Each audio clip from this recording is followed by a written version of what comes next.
వినాయక చవితి వచ్చిందంటే చాలు పిల్లగాండ్లకు, పెద్దోళ్ళకు చిన్న సంబరం ఉండది.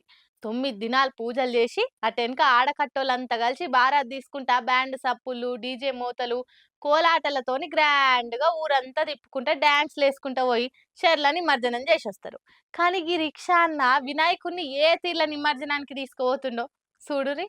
వినాయకుడిని పెట్టినామంటే చాలు ఆడకట్టుల చిన్న పెద్ద అని తేడా లేకుండా అందరూ ఎంజాయ్ పండగ అన్నట్టు సంబరాలు చేసి నిమజ్జనాలు కానిస్తారు. అట్లనే ఈ రిక్షా దొక్కే అన్న ఇంట్లోనే ఇంత చిన్న వినాయకుడిని పెట్టుకుండు. ఇక పండుగ అయిపోయింది పారి షెర్లేసొద్దాం అన్నట్టు కాకుండా ఓ దిక్కు భక్తి ఇంకో దిక్కు ఎంజాయ్మెంట్ కలిపి ఇగో ఇట్లా ఆయనదాయన ఒక్క ఆయన్నే స్టెప్పులు వేసుకుంటా గణేష ఎట్లుంది నా పర్ఫార్మెన్స్ ఇంకా జోరుగా ఆడమంటావా అని దేవుణ్ణి అడుగుతున్నట్టు ముద్దుగా డాన్స్ చేస్తుండు.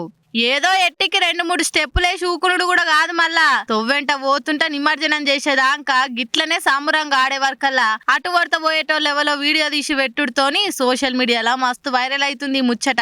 ఆయన వేల ఖర్చు పెట్టి బయట రాష్ట్రాలకెళ్లి బ్యాండ్లు గుండెలదిరేటట్టు పెద్ద పెద్ద డీజేలు పెట్టుడు కంటే ఇగో ఇట్లా భక్తితోని ఇంకొకరికి ఇబ్బంది కాకుండా గింత మంచిగా గణేశుని జాగదోలి మళ్ళేడాదికి రావయ్యా మమ్ముల సల్లగా చూడయ్యా అని మొక్కే ఈయననే చాలా గ్రేట్ కదా.